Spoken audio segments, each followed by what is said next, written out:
Everyone, আসসালামু আলাইকুম। আজকের ভিডিওটি আপনাদের দেখে মনে হতে পারে যে ভোলা বা দক্ষিণ অঞ্চলের শেষ দিকে। আপনারা জানেন যে দক্ষিণ অঞ্চলের কিছু উপজেলায় তরমুজের চাষ খুব বেশি হয় এবং এই তরমুজ বাংলাদেশের বিভিন্ন প্রান্তে যায়।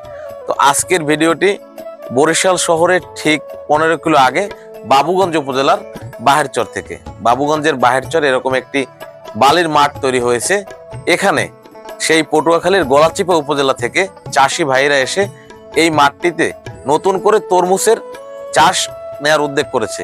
তো তাদের কাছে আজকে শুনবো যে এখানে আসলে তারা কি ধরনের তরমুজ চাষে আশাবাদী এবং এই বালুতে আসলে কি পরিমাণ তরমুজ হতে পারে, এই মাঠের আয়তনে ওরা কি পরিমাণ তরমুজ এখান থেকে আশা করতে পারে।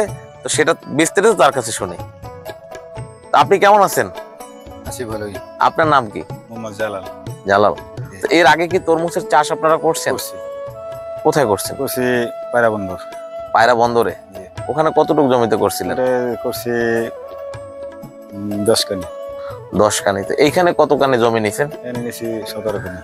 আচ্ছা, আসলে কি বালিতে তরমুজের চাষ বেশি ভালো হয় কিনা? অথচ বাড়িতে চাষ করি নাই, তবে পায়রা বন্দর আমি দেখছি বালুতে চাষ করছে।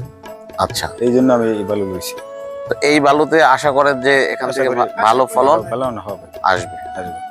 তো আপনারা কয়জন মালিক আছেন এখানে? এখানে 5 জন আছে। 5 জন এখানেই থাকেন? এখানেই থাকি। কতদিনের জন্য এই জমিটা নিছেন?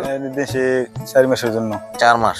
তো 4 মাস পরে কয় মাস পরে ফলন আসবে? ফলন আসবে 3 মাস 3.5 মাসের ভিতরে আসবে। তাদের কাছ থেকে লিস্ট নিতে হচ্ছে 4 মাস।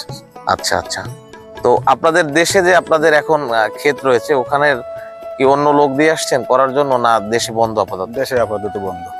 আচ্ছা, এইখানে যে করলেন বা এখানে যে আসলেন, এটার কারণ কি? বা এটার দেশে আমাদের দেশে জমি শর্ট করে, এই জন্য এই দেশে এই জমি পাইছি। আপনারা এই তরমুজটা কি ঢাকায় যায়? ঢাকা, বাংলাদেশের বিভিন্ন জায়গায় যায়।